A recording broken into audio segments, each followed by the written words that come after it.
మార్కాపురం జిల్లా కొమరోలు మండలం దత్తవాడ గ్రామంలో శ్రీ మహాగణపతి అభయాంజనేయ స్వామి విగ్రహ ప్రతిష్ట మహోత్సవం పురస్కరించుకొని ఏక గ్రామ ఆధ్వర్యంలో ఏర్పాటు చేసినటువంటి 2 విభాగానికి పోటీలు ఏర్పాటు చేయడం జరిగింది.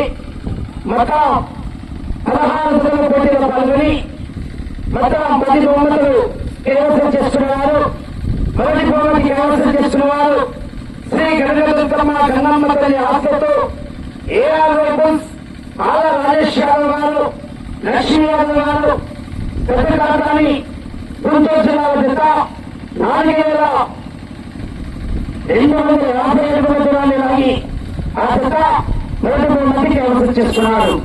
రెండో బహుమతి, మూడో బహుమతి 2 జతలు సమానంగా లాగి విఠలాంజనేయ స్వామి ఆశతో శశాంక శ్రేయ గారు వెంకటగిరి కోటమండ మండలం కర్నూలు జిల్లా మరియు గోపాల్ గారు రాజంపల్లి దక్షిణ మండల ప్రకాశం జిల్లా జత 4,200 లాగి 2-3 బహుమతులు సమానంగా పంచుకోవాలి.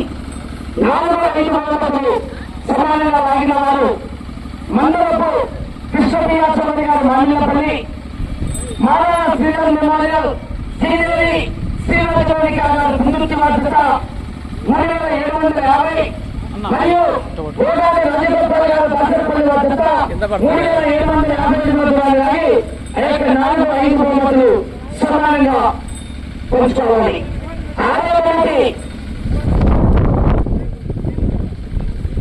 కేవీ పరశురామ యాదవ్ గారు రాజపల్లి కర్నూలు మండలం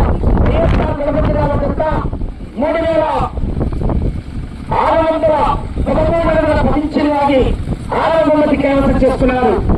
7వ బహుమతి విఠలాంజనేయ స్వామి ఆశతో శశాంక్ శ్రేయ గారు వెంకటగిరి కొడుమూరు మండలం కర్నూలు జిల్లా జత 3,520 దూరాలు లాగి ఆ జత 7వ బహుమతి కైవసం చేస్తున్నారు.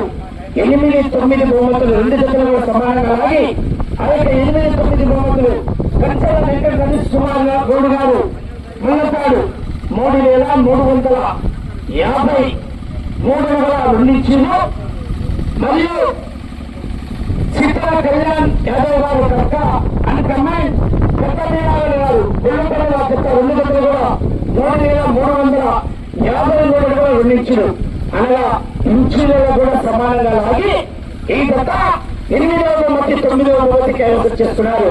10వ బహుమతి ఆవడ కోరిరెడ్డి గారు ముల్లపాడు ఇతర మండలం మార్కాపురం జిల్లా జత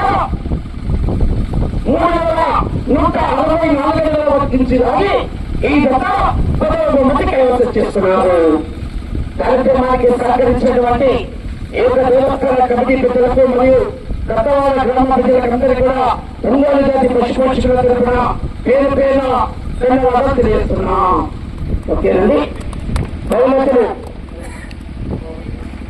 ఎన్నుకున్నటువంటి 10 మంది రైతు సోదరులు ఒక పావుగంట అంటే మేము అక్కడికి వెళ్ళి ఫోన్ చేస్తున్నామంటే దేవస్థానం వాటికి వస్తే వెంబడి కమిటీ పెద్దల ఆధ్వర్యంలో వారి చేతుల మీదుగా బహుమతులు కూడా ప్రోత్సహించడం జరుగుతుంది.